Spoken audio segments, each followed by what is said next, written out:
Hello and welcome to the Grand Line Review, your source for everything One Piece. Recently I did a video detailing why the Toei anime adaptation should be criticized based on one very simple rule of storytelling, which was, don't tell the audience something they already know. To demonstrate how the anime blatantly fails in regards to this rule, I went through episode 868 and ascertained that roughly 43% of it was unnecessary filler material. But there is a bit more to the conclusion than that, and after reading a lot of the comments on that video I realized that there was a lot I should have made clear, and I just wanted to take some time today to properly lay the blame for the situation we find ourselves in with the One Piece anime. Now, Toei is the obvious first offender, given that they are the company that makes the product. Their name is plastered all over it, so they are the primary target to face the brunt of fan outrage. And don't get me wrong here, they absolutely deserve it. But they are not the sole offenders in this scenario. And to go through who the other actors are, I would first like to point out a brilliantly informative video by Yonko Productions, who details the process of the anime's creation, which I will link below. But to summarize, one of the main points made there is that Toei is one of three stakeholders in the One Piece anime, with the other two being Shueisha, the publisher of the manga, and the Fuji TV network. Collectively, these three groups are the producers of the One Piece anime, but they rely heavily on a sponsorship system, so things can get very convoluted very quickly. To be clear, the goal of all three of these institutions is the same as any company, to generate revenue. And given that a consensus amongst these three companies is required to get anything achieved, it is highly unlikely that any one of them is going to be in favor of doing something that harms their bottom line. For example, the formula I personally believe would benefit the One Piece anime the most is adopting a seasonal format. You know, making like maybe 24 episodes of One Piece a year and condensing it into a well-paced and ideally better animated experience. Now, if Toei were the sole entity in charge of this decision making, then I believe they could easily make this switch. However, that would go on to negatively impact Fuji TV, who now have to take the time to find and invest in a new show to cover the rest of the year, as well as gather sponsors for it, which seems like a very painful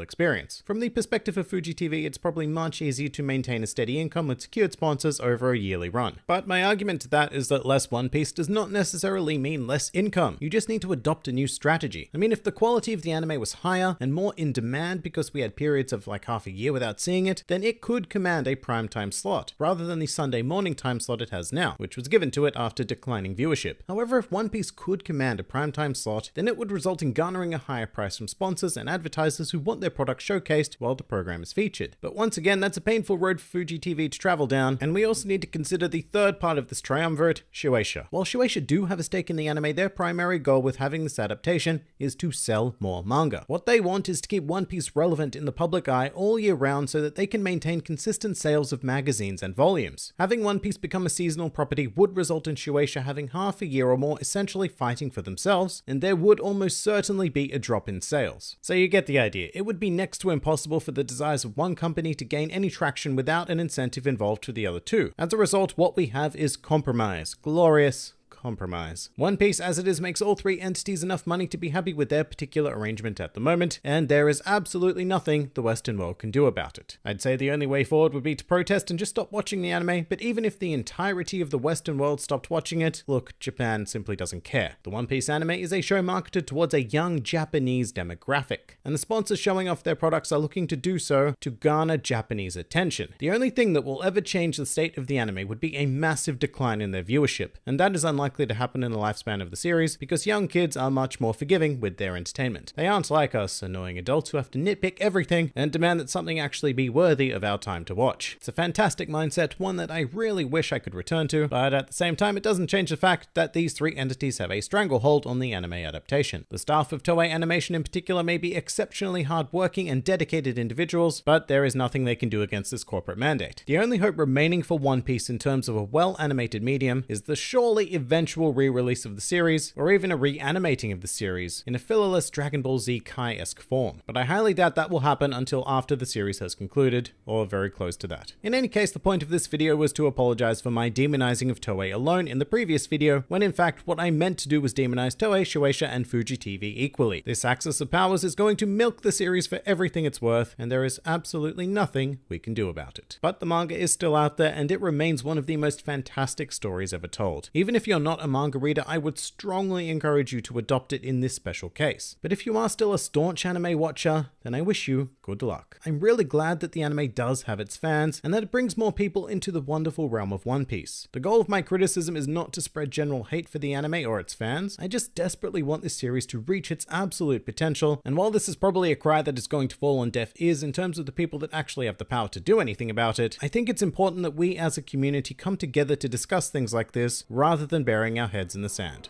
If you enjoyed this video and the content this channel produces in general, then please do consider donating to the Grand Line Review Patreon, because the support of all of you amazing people is what continues to make this channel possible. Also do check out my Teespring store if you're interested in shirts, hoodies, and other miscellaneous items, with the proceeds also going directly to support the channel. And if you'd like to join the fun at any time, then please do head over to my Discord server, where a wide array of shenaniganry takes place on a daily basis. And finally, please do comment with your thoughts on the One Piece anime adaptation. This has been the Grand Line Review, and I'll see you next time.